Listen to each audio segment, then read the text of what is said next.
as fases da proibição do comércio de escravos até a chegada da Lei Áurea. Gente, o que foi a Lei Áurea mesmo? Para libertar os escravos. Foi a lei que acabou com a escravidão no Brasil. Lembre-se que tivemos outras leis que proibiram primeiro o tráfico de escravos, ou seja, a compra de escravos lá do continente africano até chegar aqui no Brasil, mas ainda vai rolar o tráfico de escravos dentro do território nacional.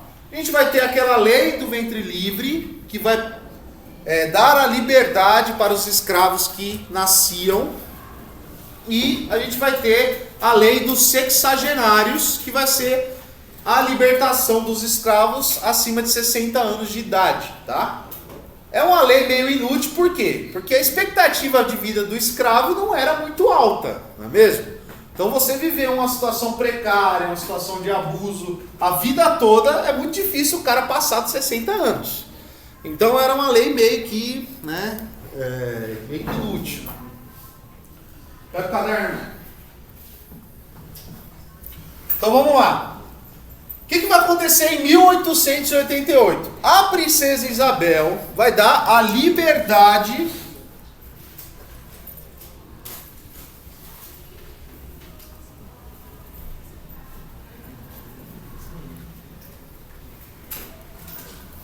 para os escravizados.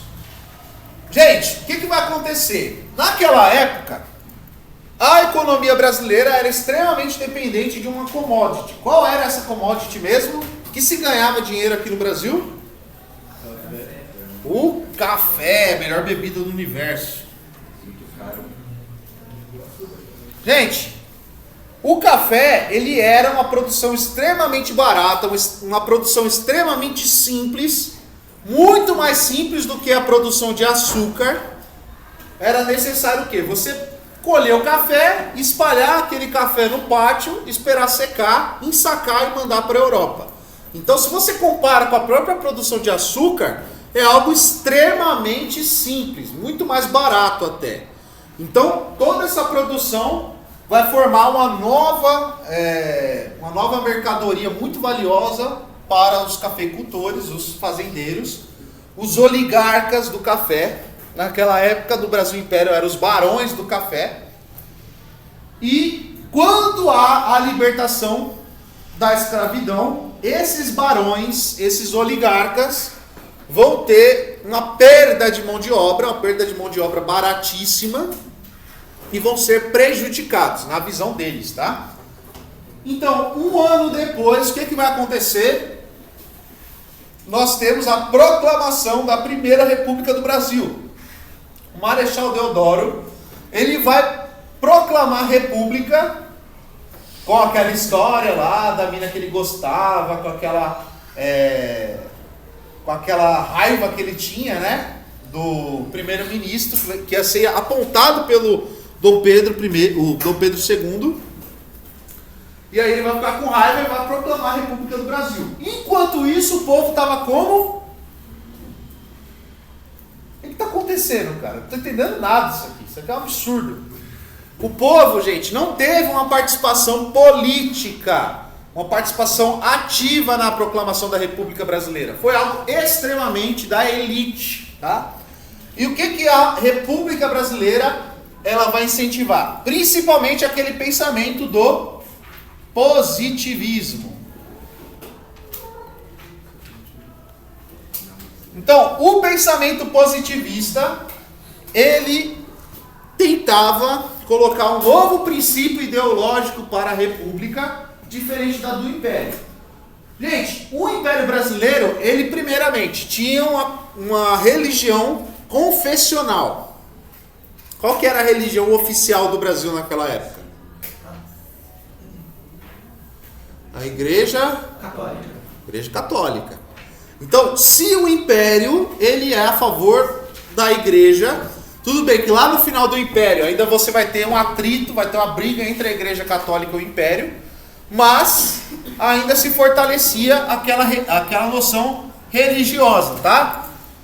O que a Primeira República vai fazer em contrapartida disso? Bom, se aqui é favorecido a religião, a Primeira República ela vai favorecer o pensamento do positivismo.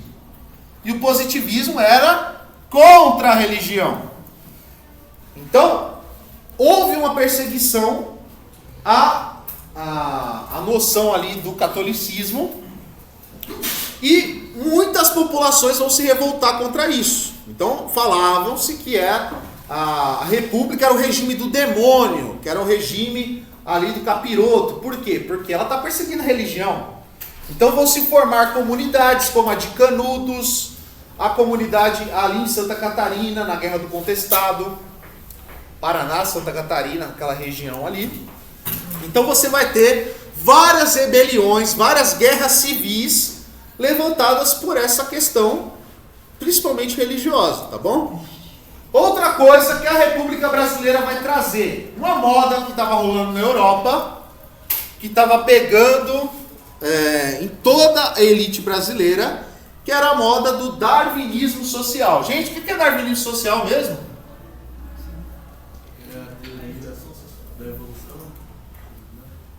Tem a ver, vamos lá. O que é o darwinismo social? A evolução da sociedade. Lá em 1850 e pouco vai ter um cara chamado Charles Darwin. O que o Charles Darwin vai propor? Qual que é a teoria do Charles Darwin? Que a sociedade evolui. Sociedade? Seres humanos. Tudo evolui. Principalmente as espécies de animais, plantas, espécies orgânicas principalmente, né? Então o Charles Darwin vai propor a sua ideia da teoria da evolução das espécies. Ele vai viajar lá no Beagle, vai ir lá para as Ilhas Galápagos. Beagle era o navio que ele viajou. Ele vai para as Ilhas Galápagos, vai fazer a observação daquelas espécies que viviam isoladas do continente e vai propor que as espécies elas não foram criadas prontas. Elas sofreram um processo evolutivo até chegar na etapa em que ele as encontrou, tá? O que acontece, gente? Beleza, até aí tudo bem. Só que junto disso vai ter o primo do Charles Darwin, que vai ser o Galton.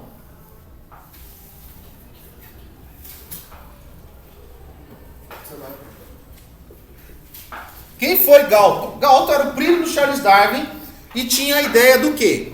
Bom, se é possível evoluir as espécies naturalmente, também é possível evoluir as espécies artificialmente. A gente pode dar um empurrãozinho para que essas espécies se evoluam. Então lembre-se do exemplo do lobo, como que o lobo foi domesticado, como o cachorro, ele vai ser um lobo que foi domesticado e através do selecionamento de raças, características, a gente vai ter as espécies de cães que a gente tem hoje, tá? Então olha só, se é possível fazer isso com animais, não só com animais, com vegetais também, por exemplo, a maçã, a banana, o milho, nenhuma dessas leguminosas, frutas, existem na natureza. Elas foram manipuladas pelo ser humano. Então o ser humano ia lá, pegava a espécie que mais dava carninha, a frutinha que mais dava carninha e plantava. Ia repetindo esse processo até a gente chegar na maçã, na manga, em frutas que a gente tem hoje. Todas essas frutas que a gente conhece e come não são da natureza. Elas foram interferidas ali pelo processo do ser humano. O ser humano interferiu na evolução dela. Avançou conforme aquelas características que ele queria, tá? Se é possível fazer isso com espécies de animais e plantas, por que não fazer com o próprio ser humano? Então, qual é a ideia do darwinismo social? É você fazer uma manipulação, uma eugenia,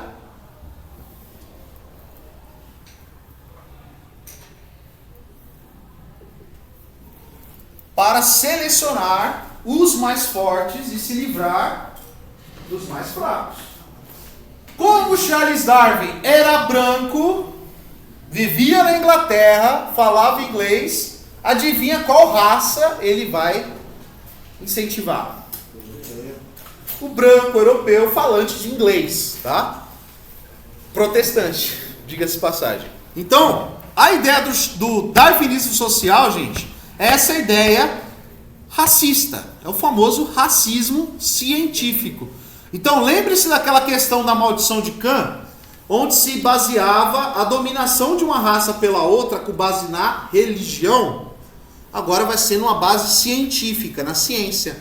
Então, estava pegando aquele discurso científico na Europa e as elites do Brasil vão pegar toda essa narrativa e vão trazer para a República Brasileira. Gente, é aí que a gente tem a formação das primeiras periferias, favelas, e você começa a bloquear a ascensão social dessa camada da população, da sociedade, que tinha acabado de ser libertada. Então, essa ideia racial, ela vai se dar muito aqui nos trópicos, aqui com a República Brasileira, a Velha República, e essa Velha República vai trazer esse pensamento para o Estado brasileiro, tá? Então, toda a República, toda a história da República, ela vai se dar nessa base racial, racista mesmo, tá? Então, questão de não só trazer europeus para substituir os negros, indígenas que viviam aqui, mas jogar essa população mais para longe possível. Então, não dá oportunidade de emprego, não dá oportunidade de morar perto de um centro urbano e menosprezar essa população mesmo, tá? Então, esse legado que a gente tem é um legado tanto que vem lá da época dos escravos, quanto dessa ideologia que vai surgir com o darwinismo social.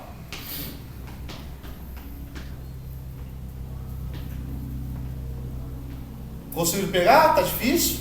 Alguma dúvida? Então vamos lá.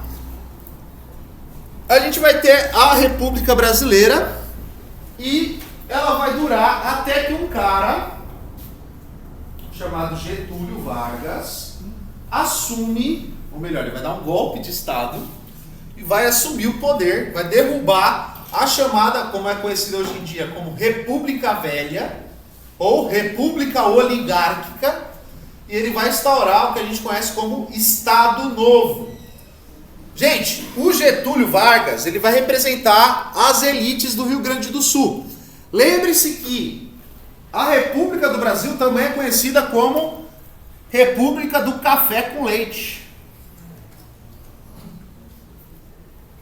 Por que café com leite? Por causa que Minas e São Paulo faziam uns negócios para eleger os negócios? O que eram esses negócios escusos aí? Mão grande, filho, fraude eleitoral. Era isso que eles faziam. Era um revezamento entre as elites de São Paulo, que ganhavam dinheiro no que mesmo? No café. E as elites de Minas Gerais, que ganhavam principalmente dinheiro com a carne e os derivados do leite, queijo, essas coisas, tá? O couro do boi, enfim. Então, essas elites, elas governavam. Então, uma hora era presidente de São Paulo, outra hora o presidente de Minas Gerais. Enquanto isso, as oligarquias lá do Nordeste, da Bahia, do Rio Grande do Sul, ficavam só olhando, queriam participar também do rolê, né? Então, o Getúlio Vargas, ele vai disputar a presidência em 29. E adivinha o que acontece? Ele vai perder, né? Logicamente vai perder para um paulista. E aí nessa ele vai convocar uma revolta, ele vai convocar uma revolução junto com os tenentes, e os tenentes vão fazer o que a gente chama de Revolução de 1930, que vai dar no Estado Novo, tá? Então o Getúlio da Massa, Getúlio Vargas,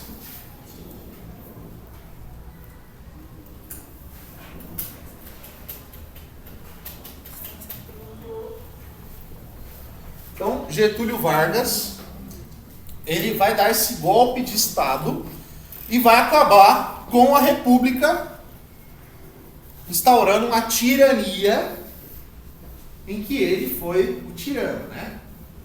Então, o que o Getúlio da Massa vai fazer? Bom, primeiramente, ele vai fazer tudo o oposto que a República fazia. Se a República era contra a religião, o que ele vai fazer? Vai ser a favor da religião. Quem já foi lá naquele santuário de Aparecida do Norte? Quem já foi? Já foi, né? Quem construiu a Aparecida do Norte foi Getúlio Vargas. Então ele vai pegar um dos maiores símbolos ali da religiosidade brasileira para se colocar, né? Eu sou a favor da religião, eu sou a favor do povo, né? Outra coisa que ele vai colocar vai ser a ideologia, vai ser um mito, na verdade, da democracia racial.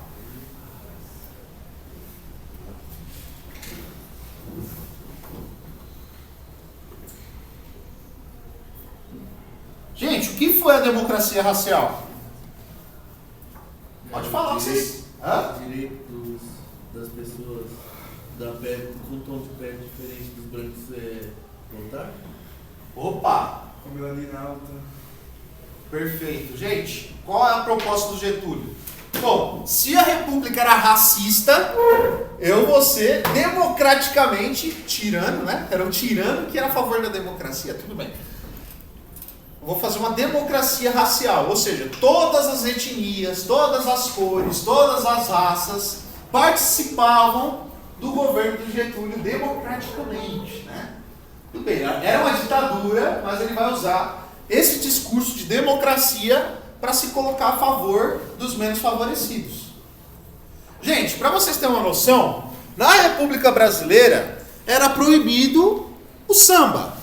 O samba era crime. Se você fosse pego numa roda de samba, se você não fosse branco, lógico, né? Se você fosse pego numa roda de samba, a polícia chegava metendo porrada em todo mundo, colocava no camburão e tchau. Tá preso. Por estar tocando samba, tá? Numa roda de capoeira, a mesma coisa, tá? Então, eram culturas extremamente perseguidas, marginalizadas, e o que o Getúlio Vargas vai fazer? Não só ele vai legalizar o samba, mas vai incentivar os chamados sambódromos. Quem já viu um desfile de escola de samba? Quem vai inventar isso vai ser o Getúlio Vargas. O Getúlio Vargas ele vai tirar o samba da marginalidade e vai trazer como parte da cultura do Brasil. Então hoje a gente conhece o Brasil, é o país do samba e tal, por conta do Getúlio Vargas. Se não fosse o Vargas, isso nunca aconteceria. Mesma coisa com a capoeira. Mesma coisa com várias outras situações. Esse bimestre a gente vai focar principalmente em Getúlio Vargas, tá? Então serve como uma introdução do tema. A gente vai falar sobre essa questão da democracia racial. Todo mundo já copiou? Sim. Posso pagar?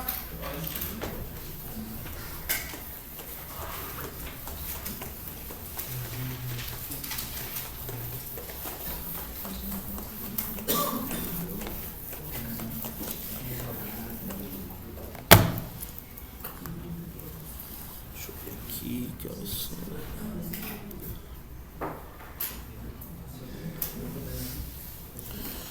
Então, pessoal, vamos lá. Vocês lembram desse conjunto de revoluções aqui? O que é monarquia mesmo? Sem ler. Hã? Quem manda?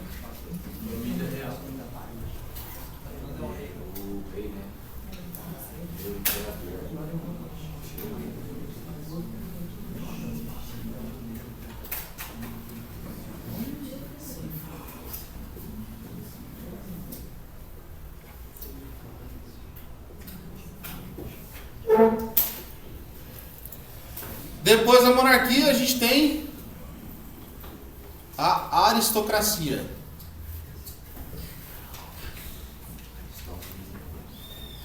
O que é a aristocracia mesmo?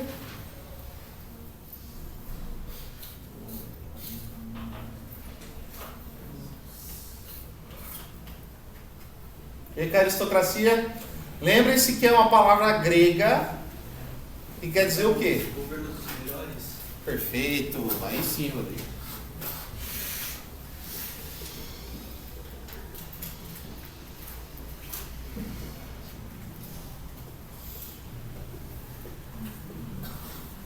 Governo dos melhores. Quem manda são os chefes das grandes famílias. Então, o aristocrata era geralmente aquele cara que se destacava em alguma virtude e era um nobre. O que é o nobre? É aquele que dá o melhor que ele tem para o outro, proveito do outro. Ele dá tudo que ele tem de melhor em si para o próximo. Então, se eu tenho força física, eu ajudo o fraco, aquele que não tem força. Se eu tenho saúde, ajudo o doente. Se eu tenho inteligência, ajudo o burro e assim por diante, tá? O governo dos melhores. Hoje em dia, nós temos aristocratas? São eles que governam? Por exemplo, se uma pessoa se destaca muito na sociedade, ajudando o próximo, ela vai ter o poder? Ela vai virar o presidente, por exemplo? Através da democracia. Não. Exatamente, não. Por que a gente não tem mais isso? Porque o que importa hoje... Opa, exato. Geralmente é o dinheiro, a condição financeira, tá? Naquela época, lá da Antiguidade, Idade Média, a gente tinha essa situação onde as pessoas que se destacavam, os melhores, era quem tinha o poder, tá bom? Hoje em dia é assim? Não. Vamos lá. A aristocracia, e aí sim a gente tem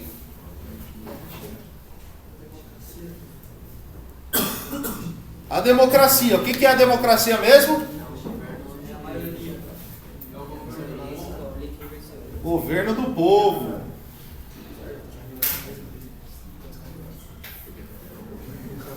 Quem manda é a maioria, né?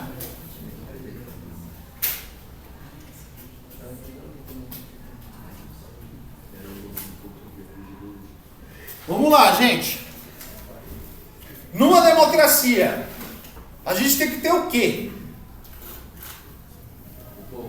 O povo, certo? A participação da maioria da população. Então, começa por aí. O governo de Getúlio Vargas não tinha uma participação ampla, né? Nem o governo da República, nem o governo de Vargas tinha uma participação ampla ali, tá? O Vargas, ele vai criar uma outra coisa que vai ser o voto feminino, por exemplo. Antes as mulheres não poderiam votar e o Vargas vai criar o voto feminino aqui no Brasil, vai trazer, né? Então, ele tem alguns aspectos democráticos, mas outros bem ditatoriais, tá? Gente, nós temos alguns sintomas que mostram quando a democracia está morrendo. Qual é o principal sintoma que a gente tem quando a democracia está morrendo? A não participação do povo. Tem participação, mas é, digamos, manipulada. Como a gente chama isso aí?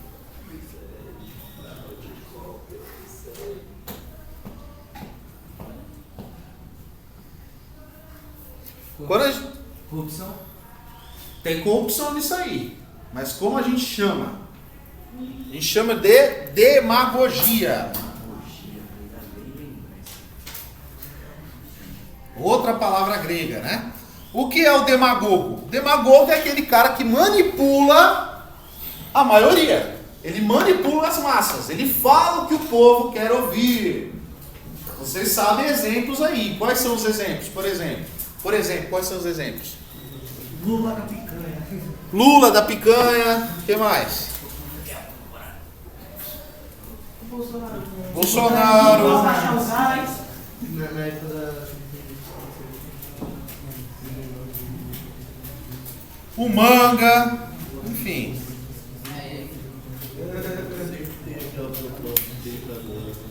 Sempre é, ó, o pobre vai comer picanha, eu vou acabar com a corrupção, eu vou acabar com os bilionários. Vamos baixar a gasolina.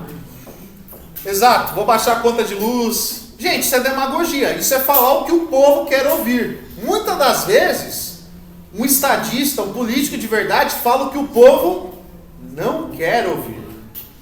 Fala o que o povo... precisa ouvir, não o que ele quer. É igual a criança pequena. Quando a gente vai lá, tá cuidando do irmãozinho. O irmãozinho tá querendo porque tá querendo subir em cima da geladeira. Porra, não pode, meu querido. O que ele gostaria de ouvir? Não, vai lá, sobe lá, pode ir lá. Não, nada não, pode subir. Vira lá um pinguim de geladeira, vai lá. Gente, o povo age como criança, o povo age da mesma maneira. Então, muitas das vezes a gente tem que falar na lata. Ó, não é assim, não pode, tá? E o que o demagogo faz? Ele faz tudo menos isso. Então, não, pode fazer, não tem problema. A gente vai ter mais Bolsa Família, a gente vai ter mais pé de meia, enfim. Demagogia, tá? A demagogia é o principal sintoma que a democracia está morrendo. Ou já morreu, tá? Qual é outro sintoma? Vamos lá, Rodrigo, qual que é? É o governo dos ricos. Opa, perfeito. A oligarquia, outra palavra grega, né? Não é à toa que é grega, porque Platão, Sócrates, Aristóteles, todos vão falar disso já naquela época, tá? Então não é novidade o que a gente está passando hoje. Governo de poucos. Quem manda são os ricos.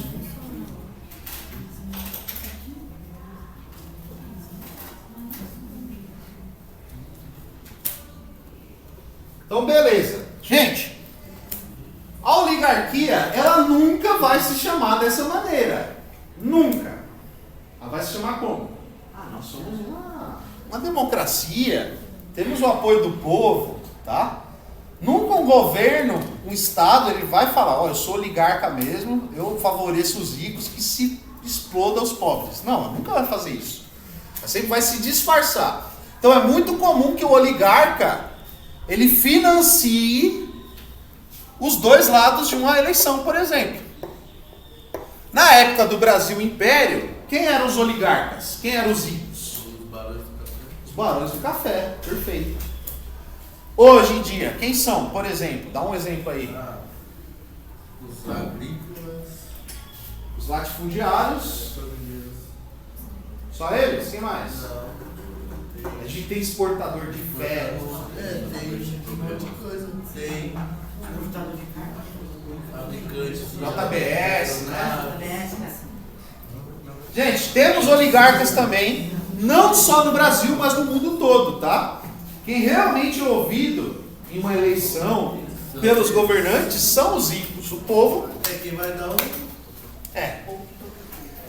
E aí, para resolver esse problema, a gente tem um fulano que geralmente é um demagogo que vai prometer acabar com essa injustiça, certo? Quem é esse cara?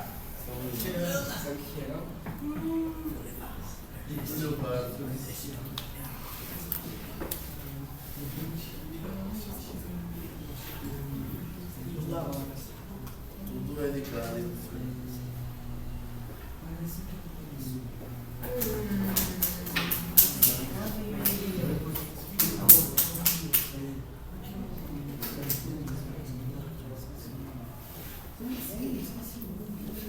Então vamos lá. O tirano é geralmente um cara que promete, consegue aquele poder. Um cara que tem uma força de vontade tão grande que é capaz de matar a própria mãe, os irmãos, o pai para ter o poder, tá? Ele é capaz de tudo. E quando eu pego o poder, ele faz aquilo. Só quer saber dele mesmo, o próprio umbigo, né? Gente, vamos lá. Pessoal, aqui a gente tem 3 exemplos de governos legítimos e governos ilegítimos. Os 3 exemplos são a monarquia, um governo legítimo, a aristocracia, que geralmente ela se chama como? Como que a aristocracia se chama?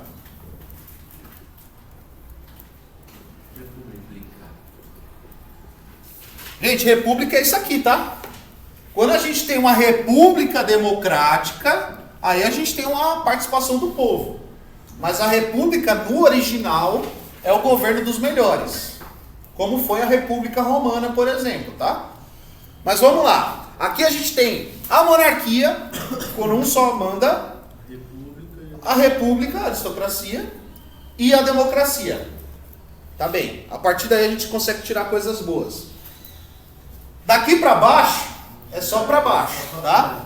Então a gente tem a demagogia, que é o primeiro sintoma. Se você tem demagogia, já saiba que sua democracia está morrendo ou já morreu. Depois você tem a oligarquia e, enfim, a tirania. Aqui não presta, tá? Ou seja, se vocês param para pensar, são 3 corrupções de cada regime político. Por exemplo, a monarquia, quando um só governa, e a tirania, não são iguais? É um só que governa. Só que aqui o governante faz o bem para o povo. E aqui faz o bem para ele mesmo. Numa oligarquia, são poucas pessoas que governam. Só que na base do dinheiro, da riqueza. Na aristocracia, também são poucas pessoas que governam. Mas são pessoas nobres, que são melhores naquilo que fazem, que dá tudo de si para o outro. Na democracia, é o povo, a maioria que governa. Mas e se o povo é manipulado? A gente tem demagogia. Vocês veem que é uma deturpação, são 3 formas de governo para 3 deturpações. Tá? A gente tem esse tipo de governo hoje em dia? Tem. Por exemplo, na Inglaterra temos uma monarquia constitucionalista, com participação popular, democrática. Lá na Arábia Maldita, não. Na Arábia Maldita temos uma monarquia tirânica. Eu não consigo chamar do saudita, é maldita para mim, é um dos piores países do mundo. Gente, e assim por diante. O que o Brasil vai ter durante a história, gente?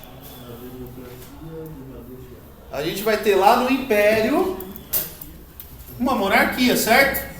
A monarquia cai para ser colocada uma república. Mas uma república democrática?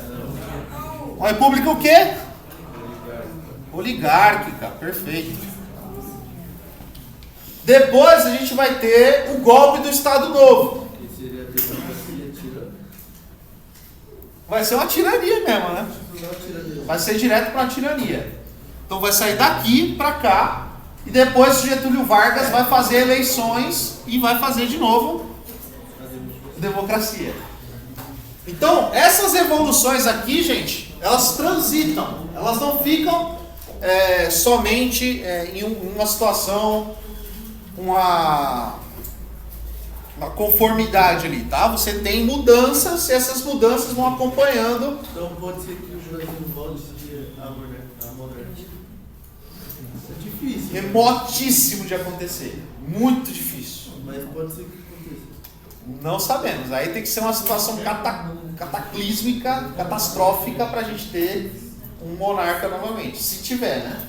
Eu acho que também se tiver, vai ser uma monarquia tirana. Não, os monarcas, cara, aqui do Brasil, por exemplo, a família real que tem hoje em dia, parente lá do Dom Pedro, os herdeiros são uns bosta. São uns bosta. São maçons, têm uma noção totalmente oligárquica. Então não presta, tá? Então não ia ser vantagem para o Brasil voltar a ser uma monarquia. O que o Brasil é atualmente, Rodrigo? Bom, teoricamente uma democracia. Mas o que é realmente? Acho que uma república democrática. Hã? Acho que uma demagogia. Opa! Uma demagogia favorece quem? Os ricos. Favorece mais os ricos. E lá nos Estados Unidos, com Trump, o que a gente tem? É uma tirania, sinceramente. Eu acho que Por enquanto, o que é ainda? ainda é um caso de democracia, mas bem pouco. Democracia já caindo na... 99% demagogia, 1% democracia. Gente, se vocês soubessem disso antes, lógico, vocês não estão votando ainda, vocês, enfim, não tem a participação política ainda ativa. Mas se vocês soubessem dessa informação aqui, vocês acham que vocês iam ser manipulados facilmente? Vocês acham que vocês iam ficar pagando pau para político? Não.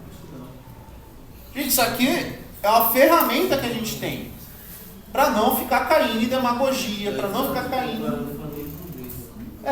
Exato. Isso aqui serve para quê? Para vocês mudar o país? Para você mudar o mundo? Talvez. Para mudar quem? O que vai ser mudado quando você entende isso aí?